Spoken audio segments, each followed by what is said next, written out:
A dozen American soldiers killed in Somalia, several missing, reinforcements on the way. In Moscow, a day of heavy fighting, and Boris Yeltsin has the upper hand for now.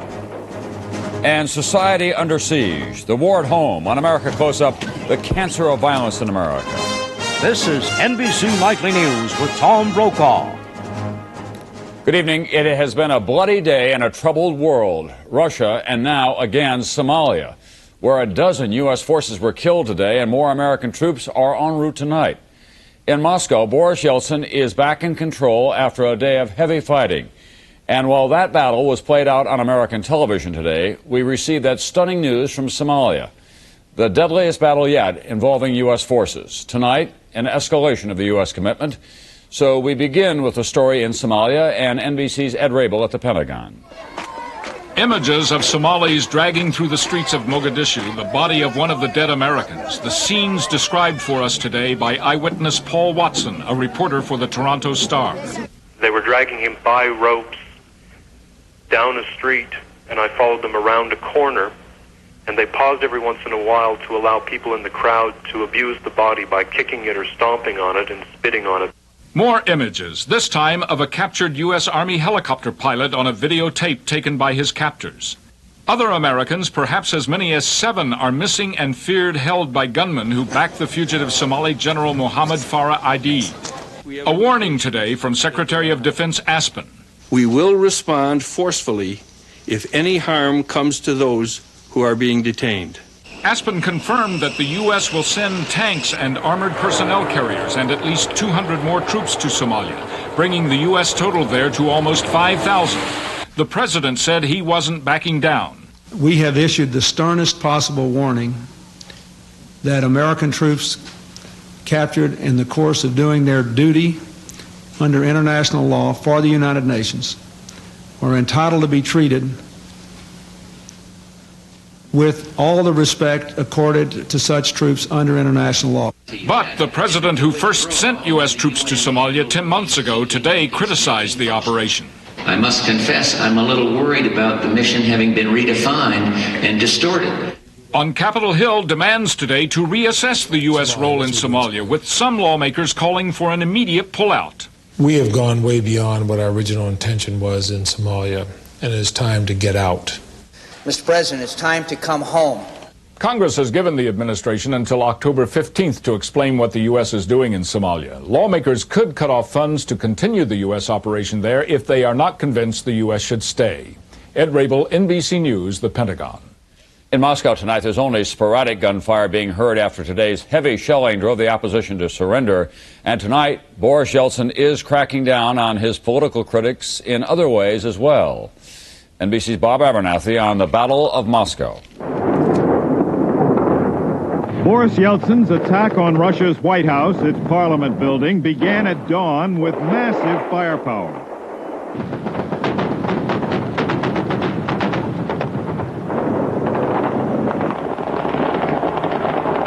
Special forces loyal to Yeltsin at first faced stiff resistance from the anti-Yeltsin hardliners who've been holed up in the building for 2 weeks since Yeltsin tried to dissolve Parliament.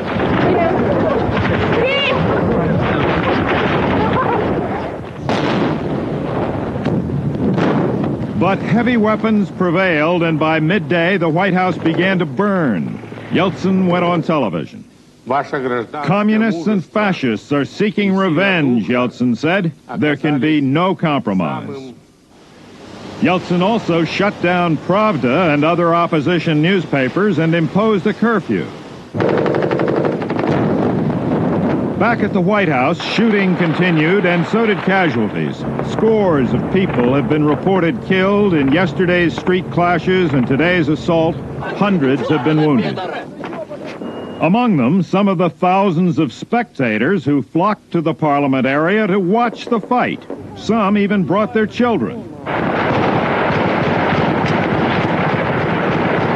Ominously, snipers spread out from the White House to nearby buildings, bringing massive counterforce.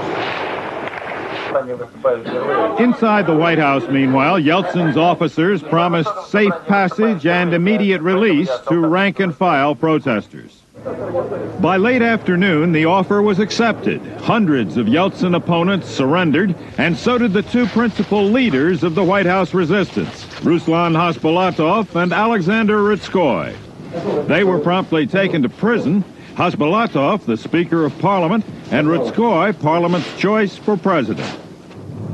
After 10 hours of battle, the Russian flag replaced the communist flag anti-Yeltsin forces had raised Sunday. Tonight, more tanks rolled into Moscow as the White House continued to burn, and on the streets nearby, government troops firing tracers tried to hunt down continuing sniper resistance. It looked like a celebration, and for Yeltsin, that may be in order.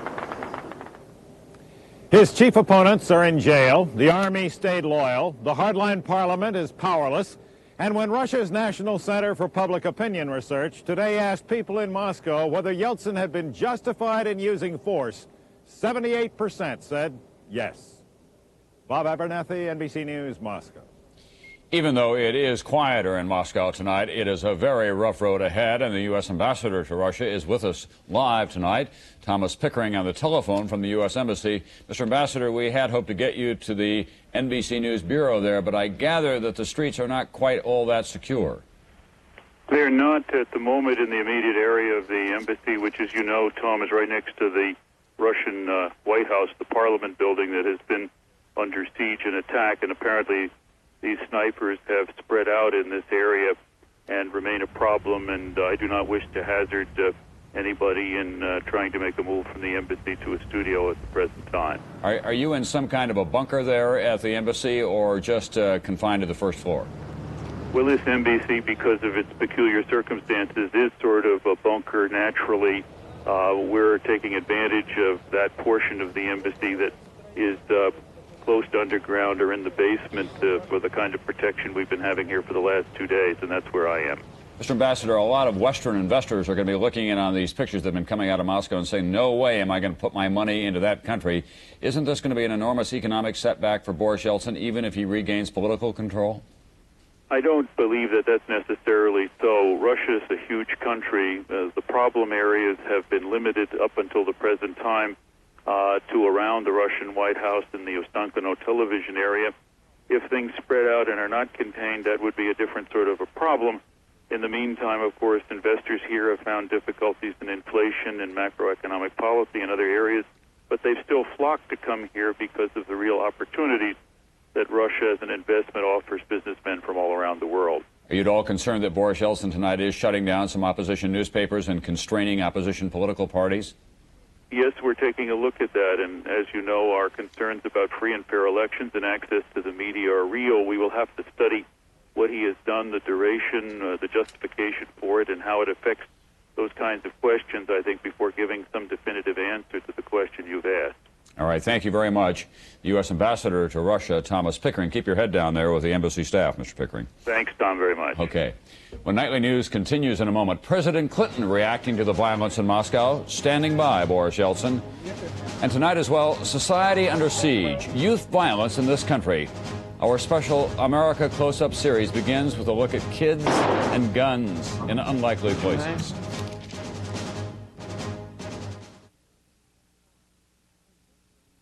Ford Motor Company has 5 of the 10 best-selling new cars and trucks in America. And to help keep your car running like new, we designed Quality Care Preventive Maintenance. It's a level of care you won't find anywhere but at your Ford or Lincoln Mercury dealer.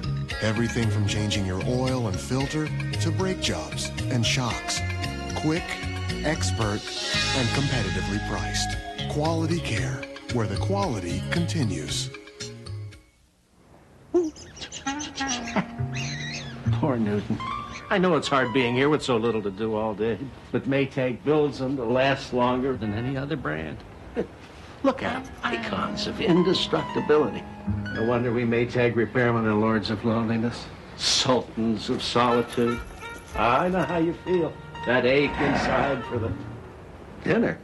Hey, now there's something I can fix. Maytag, the dependability people. President Clinton tonight remains in California, but his attention is focused on events in far-off places in Somalia and Moscow. Clinton, of course, is an outspoken supporter of Boris Yeltsin, and tonight he's relieved that Yeltsin remains in power. NBC's Andrea Mitchell is traveling with the president. In San Francisco, Bill Clinton strongly endorsed Boris Yeltsin's decision to restore order by using force. But it is clear that the opposition forces started the conflict and that President Yeltsin had no other alternative than to try to restore order. Clinton felt he had no choice but to back Yeltsin, and leaders of both parties agreed. We should support Boris Yeltsin. In my view, he does believe in democracy, maybe not the same way we do, but certainly I think that's his intent and that's his goal. Providing aid to Russia at this point is a very specific response to the events there, and I think that should go forward. The president's advisors were in touch with Russian officials all night and got an informal heads up that an attack was imminent. They had a quick and dirty option, which would have meant basically going in like gangbusters, and a great deal more people would have ended up dead. The administration was pleased that Yeltsin chose instead to go slowly, giving people time to surrender. Now the U.S. expects Yeltsin to hold elections in December as promised. As long as he goes forward with a new constitution, genuinely democratic elections for the parliament, genuinely democratic elections for the president, then he is doing what he said he would do.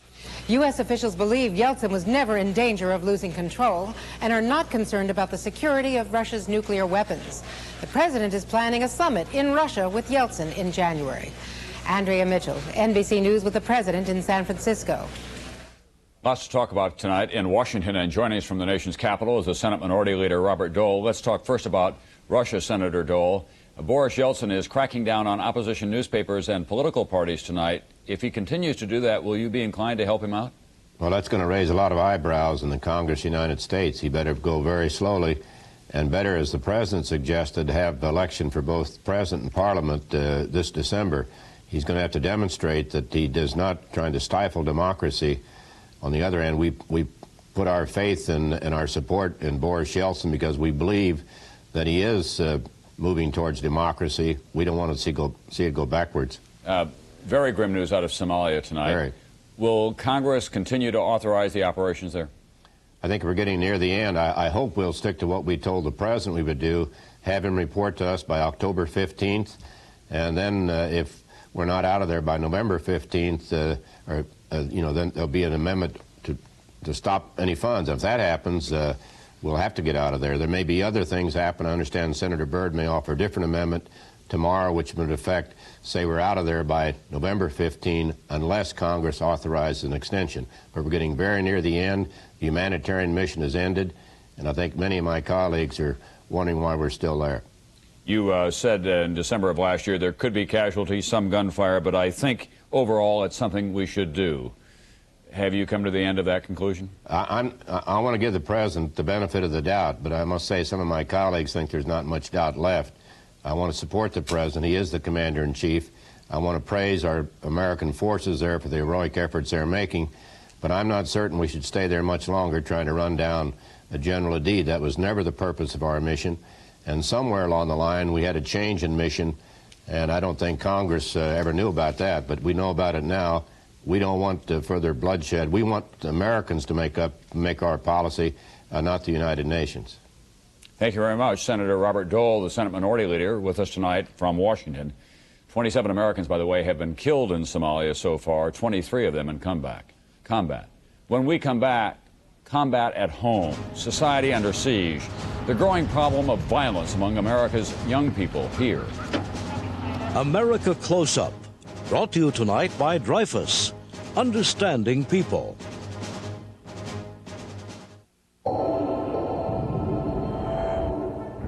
It has dual airbags, an energy-absorbing steering column, and front and rear crumple zones. But unlike other luxury sedans, this one starts under $14,000 because you shouldn't have to spend your life savings on a car that could very possibly save your life. The Nissan Altima. It's time to expect more from a car. In this house, I have no time for colds. My husband's a doctor and can prescribe anything, but he recommends Dimetap Extentabs. Dimetap controls my sneezing and nasal congestion no matter how bad it gets. It's strong medicine, so strong, one tablet lets me keep going all day long. Doctors have recommended the Dimetap brand over 200 million times for their families and yours. Trust is everything, and my husband trusts Dimetap.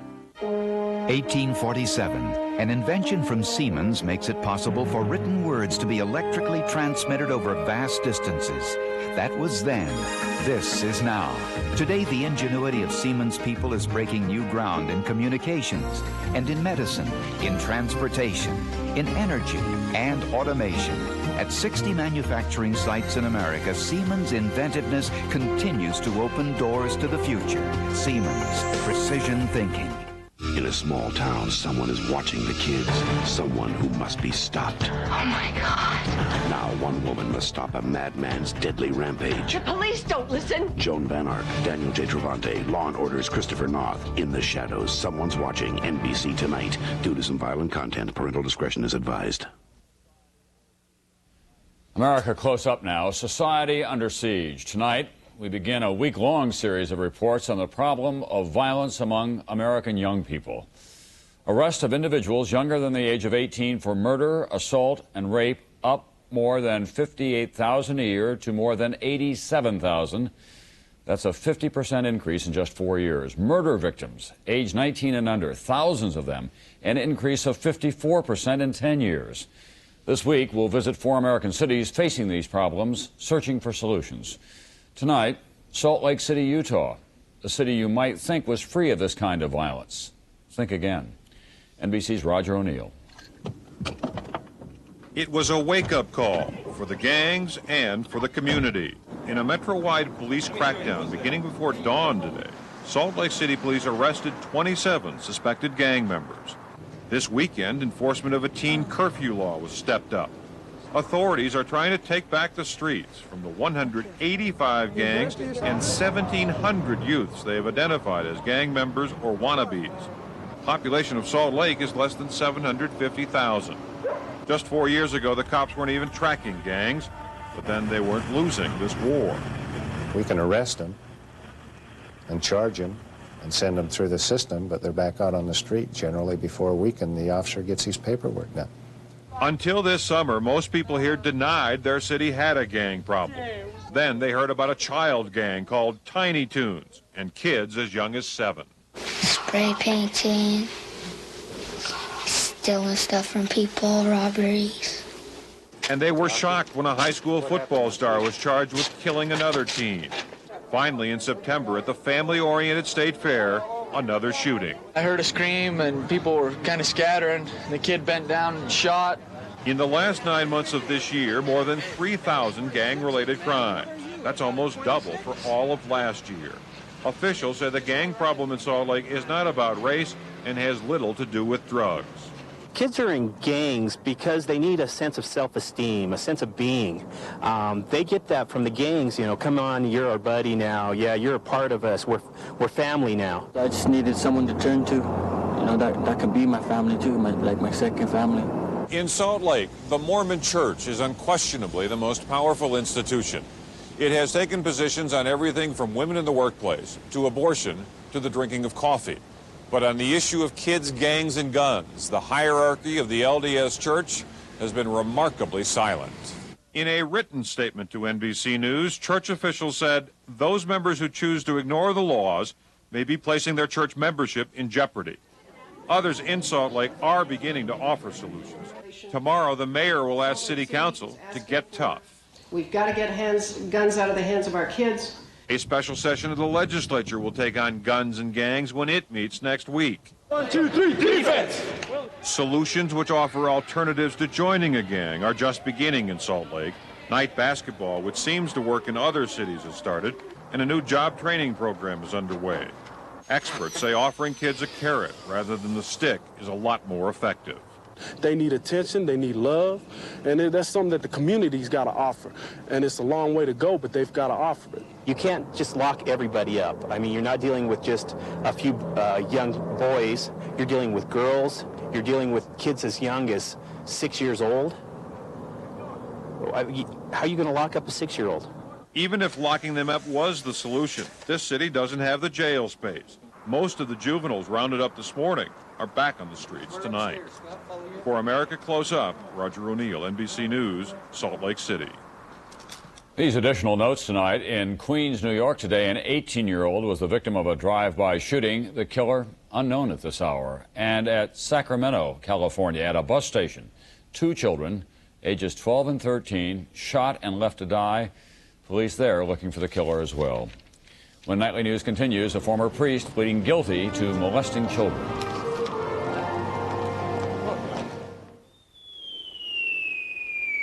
Over the last few years, a lot of people have seen their investments drop in value. Unfortunately, that's life. Our annuities have held their value and consistently paid higher rates than CDs. That's New York Life. New York Life, the company you keep. I've been thinking about buying an American car.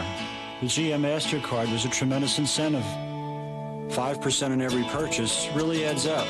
I work hard at my job. You've got to make every dollar count. I love my kids. My wife and I are going to be the biggest influence in their lives. The 5% I earned with the GM card definitely saved me money when I leased my Pontiac Grand Am. Being a father changes your priorities. The GM card with no annual fee. To apply, watch your mail for details. When I was a kid, Mom was always after me to eat right. And that's what mothers do. Now I'm looking out for her with Ensure.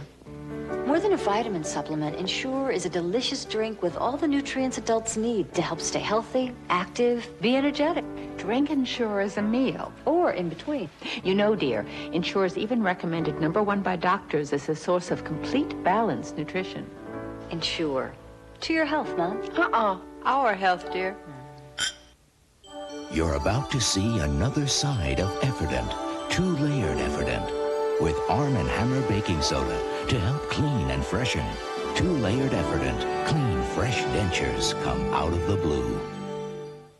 It's Red Lobster's Lobster Fest. Grab the gang and head on down to a swinging lobster party. It's the talk of the town. Maintails, rocktails, new combinations, all at special prices.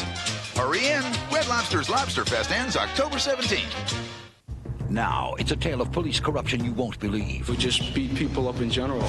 Can you trust the cops in your hometown? Tom Brokaw, Katie Couric, now, NBC Wednesday.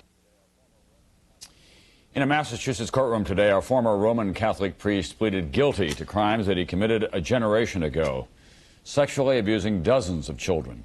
NBC's Fred Briggs has more tonight. Charging you with sodomy, guilty or not guilty? Guilty. Former priest James Porter pleading guilty to child molestation, 27 charges involving 27 children, all at parishes in southeastern Massachusetts during the 1960s. I can remember laying in bed and him coming and sitting on the edge of my bed and then taking my hand and putting it down his pants. Porter left the priesthood in the 70s and was tracked down by one of his victims 2 years ago in Minnesota. He served 6 months for molesting a babysitter there, but it was Massachusetts, where he admitted molesting up to 100 children, that wanted him most. You commit those acts? I did. Many of Porter's victims were in court today, and it wasn't easy to hear the charges all over again. He was the victim of an indecent assault and battery by the defendant. Just it brings it all back again, all those feelings again. Feelings of shame they've felt for decades. I served my 30 years. It's his turn now. Porter could get 5 years for each of the 27 counts against him. He'll be sentenced in December. Fred Briggs, NBC News, New Bedford, Massachusetts. More on poverty in America tonight. A government report today shows how the troubled economy now has hit home. Almost 40 million Americans now live in poverty. That's more than at any time in 30 years. The number of preschool-age children living in poverty, now 1 in 4. I'll be right back. I've been a stage and screen director for a long time and Stella's been an actress for a long time. For 30 years, we put money in Dreyfus Mutual Funds every month. Dreyfus is a leader in mutual funds. In mutual funds, we're diversified over many, many stocks. That's good. Now, they say the play's the thing. Well, mutual funds aren't too bad either. You're saying it all. Let's do this again. Wait a minute. You got something different? Kellogg's Just Right. Sounds good. Honey, what do you want for breakfast? Something different. Kellogg's Just Right. Sounds good. Honey, what do you want for breakfast? Something different.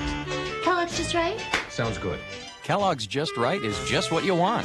An exciting blend of sensational tastes and textures, so you always get something different. What do you want for breakfast? Kellogg's Just Right. Sounds good. Kellogg's Just Right. You just never get tired of it.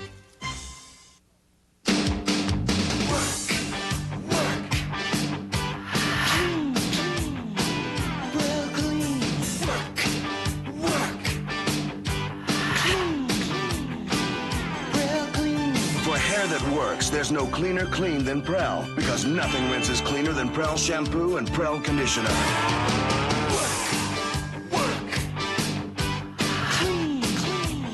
There's no cleaner clean. Prel Clean. Save right now. Buy 3 Goodyear tires at the regular price, get the 4th tire free. That's right. Buy any 3 of these Goodyear tires at the regular price and get the 4th free. 4 for 3 now. Hurry, savings end soon.